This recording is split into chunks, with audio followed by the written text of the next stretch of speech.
왕의 길이 아니라 십자가의 길을 걸어가시겠다고 말씀하신 내용을 살펴보았습니다. 더불어 우리가 따라가야 할 길 또한 십자가의 길임을 알 수가 있었습니다. 오늘 본문은 시간적으로는 그보다 좀 더 앞선 이야기입니다. 풍랑에 고통당하던 제자들이 물 위를 걸어오신 예수님을 하나님의 아들이라고 고백하는 내용입니다.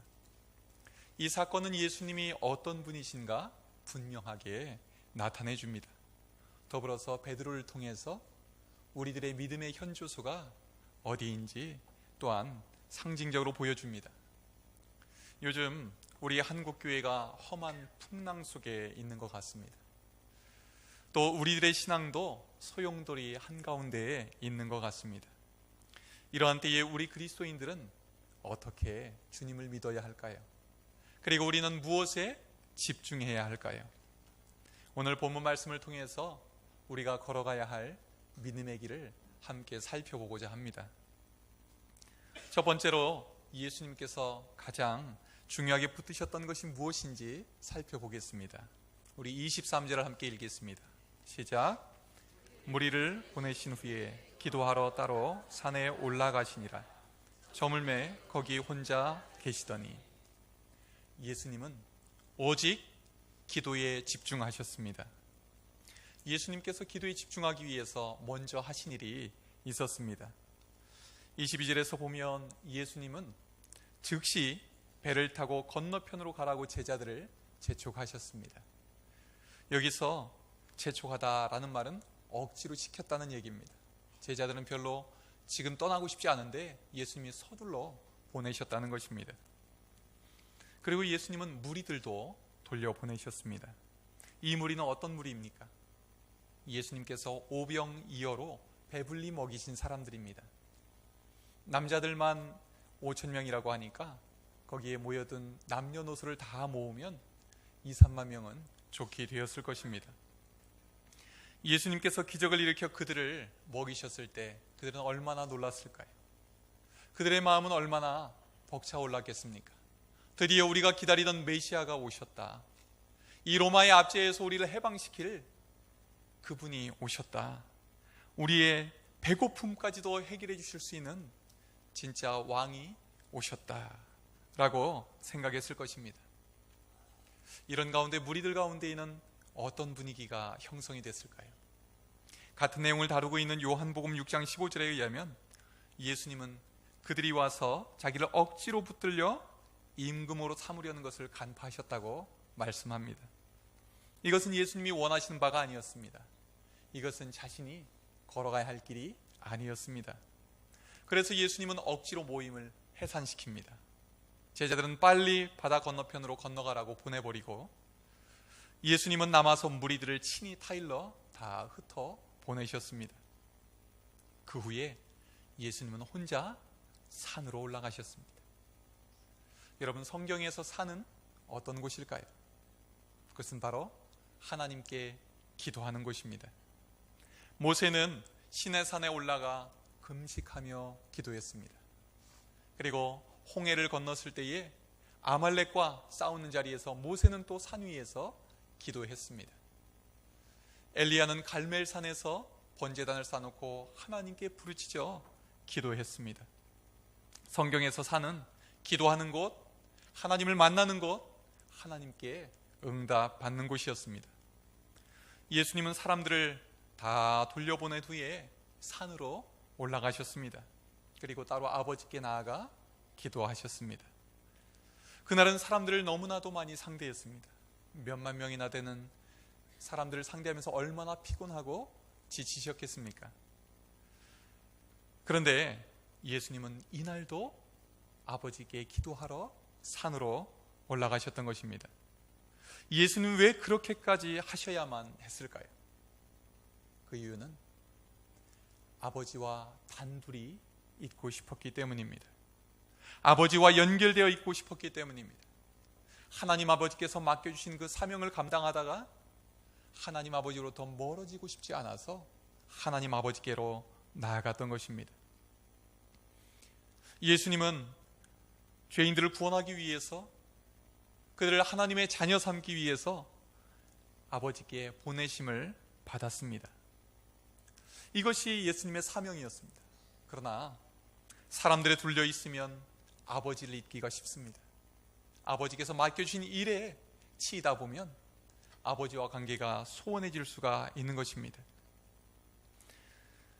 우리들도 바쁘고 지치고 피곤하다 보면 어느새 우리의 우선순위에서는 하나님은 뒷전으로 물러납니다. 쉬고 싶고 적당히 하고 싶습니다. 그러다 보면 우리는 하나님도 있고 사명도 있습니다. 열심히 살아가면서도 방향을 상실한 채 달려가게 되는 것입니다. 예수님은 이것을 가장 경계하신 것입니다. 오병이어를 경험한 무리들이 예수님을 왕으로 삼고자 할 때 예수님은 재빨리 그 사람들에게서 벗어나십니다. 그리고 아버지와의 깊은 사귐과 관계 속으로 들어갑니다. 아버지께서 나에게 맡기신 사명이 무엇인지 다시 확인을 합니다. 이렇게 산에서 기도하신 예수님은 흔들림이 없이 자신의 길을 걸어가셨습니다. 예수님 앞에 수많은 장애물들이 나타났지만 예수님은 방향을 잃지 않고 가셨습니다.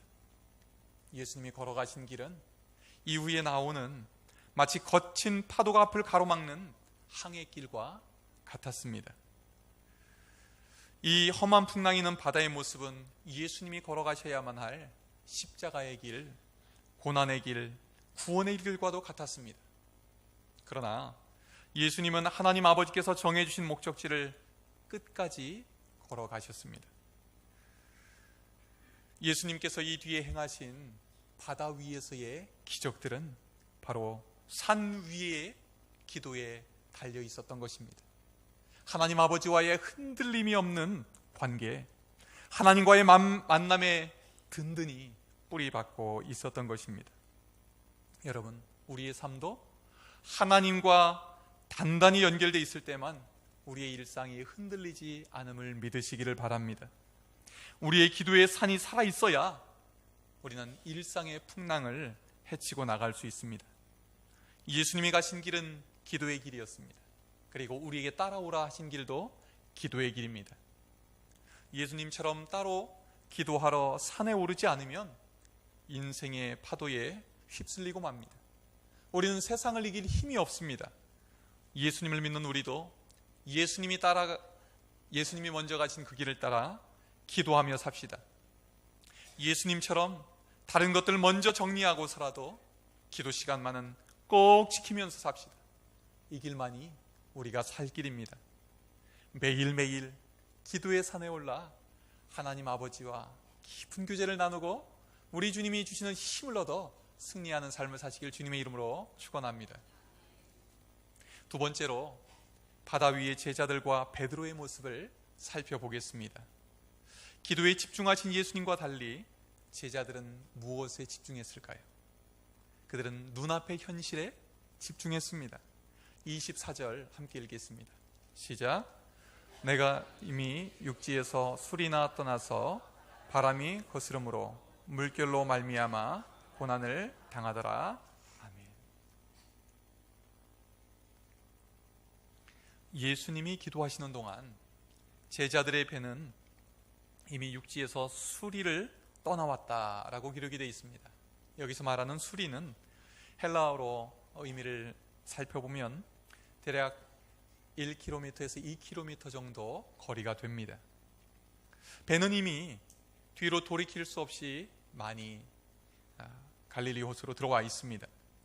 말이 호수이지 갈릴리 호수는 남북이 21km 그리고 동서가 13km, 수심이 212km, 한마디로 육지 위에 있는 바다와 같습니다. 이곳에서는 종종 심한 동풍이 일어나서 사나운 물결을 일으켰습니다. 지금 제자들의 배는 이 거친 물결과 싸우고 있는 것입니다. 성경에서 물이나 바다는 무엇을 의미할까요? 그것은 죽음을 의미합니다. 혼돈을 의미합니다. 이것은 우리가 살아가는 이 현실 세상을 나타냅니다. 우리가 이길 수도 없고 우리가 피할 수도 없는 거친 세상을 거대한 현실을 보여주고 있는 것입니다. 지금 제자들은 눈앞에 파도와 힘겨운 싸움을 벌이고 있습니다. 언제까지 그러고 있었을까요? 25절을 보니까 밤 사경에 예수님이 바다 위로 걸어서 제자들에게 오실 때까지 그렇게 했다고 합니다. 밤 사경은 우리 시간으로 새벽 3시에서 6시를 말합니다. 해가 지고 배를 탔다 하더라도 이 새벽 3시에서 6시가 될 때까지 밤새도록 수고하고 애썼다는 것이지요. 예수님은 그 밤이 새도록 기도에 전념하셨습니다. 그런데 제자들은 밤이 새도록 눈앞에 파도와 씨름에 전념했습니다. 그러나 제자들은 자기들의 힘으로 그 파도를 뚫고 나갈 수가 없었습니다. 우리들도 그럴 때가 있지요. 발등에 떨어진 불을 끄느라 이리저리 쫓아다니고 수고하고 애써보지만 해결될 기미가 보이지 않습니다. 일이 더 꼬이고 악화됩니다. 기도 없는 수고는 헛수고이기 십상입니다. 자녀들을 키우는 분들은 자녀들 정말 잘 키워보려고 공부도 시키고 여러 가지 신경을 많이 써보지만 부모의 손 바뀐 경우를 많이 느끼게 됩니다. 기도 없이 아무리 잘 키워보려 해도 잘 안 됩니다. 직장도 사업도 취업도 결혼도 나름대로 애를 써보지만 좀처럼 문이 열리지 않습니다. 해결책은 어디 있습니까? 오직 주님께 있습니다. 그래서 예수님이 무리의 제자들에게 다가오십니다. 예수님은 제자들을 꼼짝 못하게 만든 바로 그 풍랑 위를 걸어서 다가오셨습니다. 그런데 주님을 보고 제자들은 반가워하지 않고 두려워 떱니다. 유령이다. 예수님을 보고도 알아보지 못했던 것입니다. 우리의 눈이 현실에 가려져 있으면 우리 주님을 잘 알아보지 못하게 되는 것입니다. 그때 예수님이 친히 말씀하십니다. 27절 함께 읽겠습니다. 시작. 예수께서 즉시 이르시되 안심하라. 나니 두려워하지 말라. 아멘. 예수님은 자신을 드러내십니다. 나니 두려워하지 말라. 나니라는 이 그리스 말로 된 걸 보면 에고 에이미라고 되어 있는데 이 말의 히브리식 표현은 나는 스스로 있는 자니라 라는 뜻입니다. 들어보셨습니까? 지금 예수님이 제자들에게 하시는 말씀은 하나님께서 모세에게 자신을 처음 나타내 보일 때 하셨던 말씀입니다.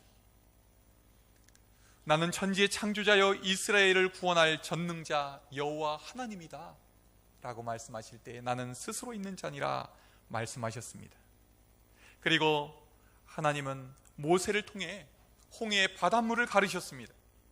그 죽음의 물을 생명의 길로 바꿔 놓으셨던 것입니다.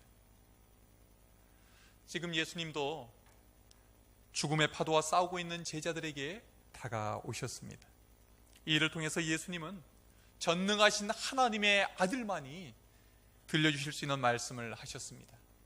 안심하라. 나니 두려워하지 말라. 이때 베드로가 예수님께 이렇게 말합니다.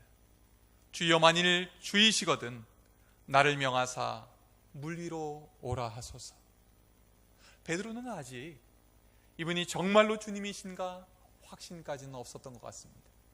만일 주님이시거든 나를 오라 하소서. 그때 주님이 말씀하십니다. 오라. 그는 배에서 뛰어내렸습니다. 그리고 그 거친 풍랑 위를 걸어서 주님을 향해 걸어갔습니다. 베드로가 어떻게 물 위를 걸었을까요? 베드로의 능력이 아니었습니다. 주님의 말씀의 능력이 있었습니다. 오라 하셨을 때에 그는 주님이 주시는 힘으로 풍랑 위를 걸을 수가 있었던 것입니다. 예수님의 그 말씀이 그에게 믿음을 불어넣어 줬고 그 믿음은 기적을 일으킨 것입니다. 예수님과 함께하면 풍랑치는 물결도 단단한 반석이 될 수가 있습니다. 베드로가 예수님을 의지하고 예수님의 말씀을 붙잡고 나갈 때 그는 예수님을 따라 걸을 수가 있었던 것입니다. 다른 제자들도 다 똑같이 들었습니다. 그러나 예수님의 말씀에 순종한 사람은 베드로밖에 없었습니다.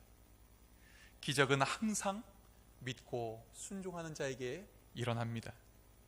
그러나 이내 위기가 찾아옵니다. 베드로가 바다 물속으로 빠져들어가기 시작합니다. 무슨 일이 일어난 것일까요? 바람을 보고 겁에 질린 겁니다. 조금 전까지만 해도 믿음으로 반응했던 베드로가 이제는 금방 현실 문제로 돌아가 버렸습니다. 예수님만 바라볼 때는 파도가 보이지 않았습니다. 예수님의 음성을 들을 때는 그 심한 폭풍 소리도 들리지 않았습니다. 그러나 파도를 바라보게 되면서 더 이상 예수님은 보이지 않았습니다. 폭풍 소리에 주님의 음성이 들리지 않았습니다. 여러분, 이것이 베드로의 믿음의 현주소입니다. 예수님을 바라볼 때 정말 믿음 좋은 사람 같았습니다. 그런데 어느새 믿음이 전혀 없는 사람처럼 행동합니다. 우리도 비슷하지 않습니까? 어떨 땐 내가 믿음이 좋은 사람 같은데 어떨 때 보면 내가 이렇게 믿음이 없었나 스스로를 바라보며 낙심하고 절망하지 않습니까? 돌파구는 무엇입니까? 우리 30절 하반절을 읽겠습니다. 소리질러 이르되부터 같이 읽겠습니다. 시작. 소리질러 이르되 주여 나를 구원하소서. 아멘. 베드로는 믿음이 없어졌을 때 소리질러 부르짖습니다. 주여 나를 구원하소서. 베드로는 눈앞에 주님께 간절히 기도하고 있습니다. 여러분들은 어떠십니까? 요즘 예전보다 믿음이 많이 약해진 분들이 계십니까? 또는 베드로처럼 깊은 영적 침체 가운데에서 잘 헤어나오지 못하는 분들이 계십니까? 그렇다면 베드로처럼 주님께서 소리질러 기도하시기 바랍니다. 주여 나를 구원하소서. 한번 따라합시다. 주여 나를 구원하소서. 마지막으로 베드로의 외침에 예수님이 어떻게 응답하셨습니까? 즉각 응답하셨습니다. 우리 함께 31절 읽겠습니다. 시작. 예수께서 즉시 손을 내밀어 그를 붙잡으시며 이르시되 믿음이 작은 자여 왜 의심하였느냐 하시고 아멘.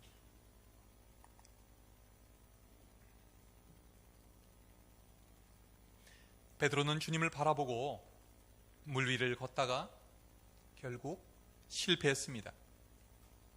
그러나 베드로가 부르짖었을 때 주님은 즉시 손을 내밀어 그를 붙잡아 주셨습니다.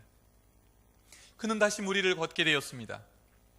이제는 주님이 베드로의 손을 붙잡아 주시고 그와 함께 물결위를 걸어가 주셨습니다. 주님이 베드로의 그 아래 흔들리는 물결 위에서 든든히 디디고 설 반석이 되어주셨던 것입니다. 이제 베드로는 주님 때문에 더 이상 빠져들어가지 않았습니다. 그리고 예수님은 베드로에게 말씀하십니다. 믿음이 작은 자여 왜 의심하였느냐. 믿음으로 예수님을 따라갔을 때 베드로는 물결을 걸었습니다. 예수님의 능력에 힘입어 자신에게 다가온 환난을 넉넉히 이겨낼 수가 있었습니다. 그러나 이런 강한 믿음을 가졌던 베드로도 믿음을 잃어버리는 순간 위기에 빠지고 맙니다. 지금 예수님은 베드로를 꾸짖고 계시기보다는 일깨우고 계시다고 말할 수가 있겠습니다. 베드로야, 왜 의심하여 믿음이 작아졌느냐? 이 말씀은 믿음이 베드로 자신에게서 나오는 것이 아님을 가르쳐 주시는 말씀입니다. 믿음은 오직 주님을 바라볼 때만 나오는 것입니다. 믿음은 오직 주님의 손을 붙잡고 있을 때만 지속될 수 있는 것입니다. 아무리 믿음이 좋아 보여도 다른 것 바라보면 믿음이 작아집니다. 아무리 뛰어난 믿음의 고백을 해도 주님의 손을 놓아버리면 우리의 믿음은 이내 사라집니다. 바다를 두려워한 베드로는 바다를 다스리시는 주님의 손을 붙잡고 다시 믿음이 커졌습니다. 바다 위에 하나님의 통치를 실현하신 예수님을 통해서 그의 마음에 다시 평안이 임했습니다. 중요한 사실은 예수님은 베드로의 부족한 믿음 때문에 그를 결코 버리지 않으셨다는 것입니다. 그의 작은 믿음으로 부르짖는 기도에 즉시 응답하셨습니다. 이후로 믿음이 작은 그를 우리 주님은 큰 믿음의 사람으로 바꾸어 주셨습니다. 그래서 우리가 지난주에 살펴보았던 것처럼 베드로는 가이사랴 빌립보에서 너희는 나를 누구라 하느냐 물으셨을 때 이런 귀한 고백을 합니다. 주는 그리스도시요 살아계신 하나님의 아들이십니다. 물론 이 고백 직후에 그는 예수님께 책망을 들었습니다. 그러고도 믿음이 좋은 행동과 믿음이 없는 행동을 계속해서 이후에도 되풀이합니다. 베드로의 믿음은 한편으로 보면 마치 널뛰는 파도와 같았습니다. 좋아졌다가 나빠졌다가. 그러나 주님은 결국 베드로를 흔들리지 않는 믿음의 반석과 같은 사람이 되게 해주셨습니다. 그런 면에서 베드로는 믿음이 작은 우리들의 표상이라고 할 수가 있겠습니다. 주님은 믿음이 적은 우리도 베드로처럼 믿음의 반석 위에 세워주실 줄로 믿습니다. 예수님은 베드로에게만 그렇게 하신 것이 아닙니다. 우리 마지막으로 32절 33절을 같이 읽겠습니다. 시작. 배에 함께 오르매 바람이 그치는지라 배에 있는 사람들이 예수께 절하며 이르되 진실로 하나님의 아들이로소이다 하더라. 아멘. 예수님은 베드로와 함께 배에 오르셨습니다. 그러자 바람이 그쳤습니다. 모두가 살았습니다. 예수님이 함께 하시지 않을 때는 가장 위험하고 불안한 배였습니다. 그러나 예수님이 배에 오르시자 가장 안전하고 평안한 배가 되었습니다. 그동안 제자들은 밤새 자기들이 주인 노릇하며 노를 저어봤습니다. 해결되지 않았습니다. 그러나 주님이 이 배의 주인이 되실 때에 우리 주님은 그들의 문제를 다 해결을 해주셨던 것입니다. 그리고 그 배는 예수님을 하나님의 아들로 예배하는 자리가 됩니다. 이 배는 교회 공동체를 의미합니다. 이후에 사도행전을 보면 교회의 모습은 풍랑 속의 배와 같이 위태위태할 때가 많습니다. 체포당하고 채찍질 당하고 박해받고 순교하기까지 합니다. 끊임없이 고난을 만납니다. 그러나 교회의 주인은 주님이십니다. 주님은 자기의 몸인 교회를 고난 속에 내버려 두지 않으셨습니다. 음부의 권세가 이기지 못하도록 우리 주님이 지켜주셨습니다. 교회 공동체는 잠시 풍랑에 휩싸일 수 있습니다. 그 시간이 우리 생각보다 길어질 수도 있습니다. 그러나 주님은 주님의 몸된 교회를 온전히 회복시켜 주시고 또한 영적인 전쟁에서 승리하게 하신 분이심을 믿으시기를 바랍니다. 요즘 한국 교회가 끝이 보이지 않는 심연 속으로 빠져드는 것 같습니다. 한국 교회를 든든히 받쳐주고 있던 큰 기둥이 뿌리째 흔들리는 것만 같습니다. 아무리 좋은 교회도 주님을 바라보지 않으면 흔들리게 됩니다. 주님을 주인으로 모시지 않으면 방향을 잃게 되어 있습니다. 주님을 온전히 섬기지 않으면 금세 잘못됩니다. 좋은 교회를 세우는 데는 수많은 세월이 걸리지만 무너뜨리는 데는 순식간이면 충분합니다. 그러나 주님은 어려움 속에 빠진 교회를 결코 내버려 두지 않으십니다. 침몰 위기에 있는 교회를 외면하지 않으십니다. 이러한 때에 우리 그리스도인들이 사는 길이 무엇일까요? 이러한 때에 우리 한국교회를 살려내는 길이 무엇일까요? 부르짖어 기도하는 것입니다. 주여 우리 교회를 구원하여 주옵소서. 주여 우리 한국교회를 구원하여 주시옵소서. 주여 잘못된 길로 가고 있는 교회들을 구원하여 주시옵소서.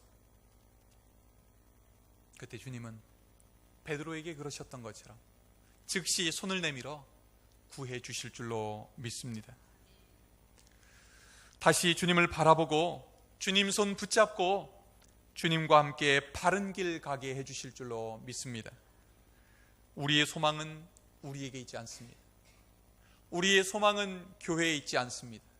우리의 소망은 오직 예수 그리스도께 있습니다. 주님이 말씀하십니다. 물 위로 걸어오라. 내 손 잡고 걸어가자. 따라해 보시겠습니까? 물 위로 걸어오라. 내 손 잡고 걸어가자. 기도하겠습니다.